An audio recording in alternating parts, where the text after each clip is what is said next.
बनी इसराइल में एक शख्स था जिसने 99 कत्ल किए थे। फिर तौबा का इरादा बना और वो एक राहिब से मिला और पूछा क्या मेरी तौबा कबूल हो सकती है? तो उस राहिब ने कहा तुम्हारी तौबा हरगिज कबूल नहीं होगी।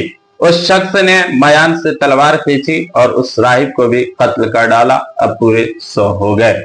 उसके बाद फिर किसी से पूछा तो किसी ने कहा अनतलिकु इला अर्दी कदा फइन्न बिहा उनासन यअबुदून अल्लाह। मुस्लिम शरीफ जिल्द नंबर 2 सफा नंबर 259 कि फला बस्ती में चले जाओ, वहां कुछ लोग रहते हैं जो अल्लाह ताला की इबादत करते हैं, यानी औलिया अल्लाह। अब यह शख्स उस बस्ती के तरफ सफर शुरू कर दिया ताकि अल्लाह वालों के पास पहुंचे और तौबा का सामान बन जाए, लेकिन रास्ते ही बेफौत हो गया और इसके रूह को लेने के लिए रहमत के फरिश्ते भी आ गए और अजाब के फरिश्ते भी आ गए।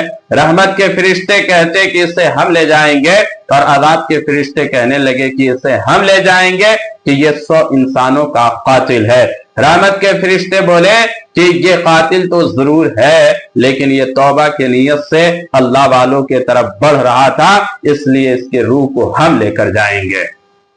फरिश्तों के अंदर बहस शुरू हो गई तो अल्लाह तबारक व तआला ने इरशाद फरमाया कि फरिश्तों ये जहां से चला था वहां से लेकर जहां जाना था बीच के तमाम हिस्से को नापो। अगर ये अपने बस्ती के करीब फौत हुआ है तो फिर इसे दोज़ख के फरिश्ते ले जाएंगे।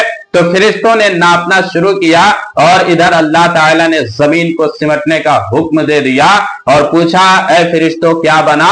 तो फरिश्तों ने कहा कि हाद ही अक़रबु बिशिब्र, ए परवरदिगार आलम ये हिस्सा पिछले बस्ती से 1 बालिस्त कम है, यानी औलिया अल्लाह के बस्ती में ये 1 बालिस्त दाखिल हो चुका है और अल्लाह तबारक व तआला की रहमत जोश में आई और उस शख्स की बख्शिश हो गई।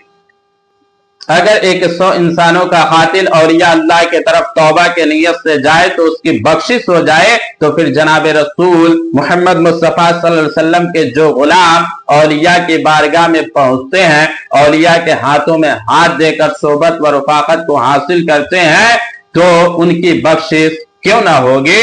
और यही वजह है कि हम औलिया कराम के ज़ियारत के लिए जाते हैं और बसारात मुक़द्दसा पर हाजिरी देते हैं।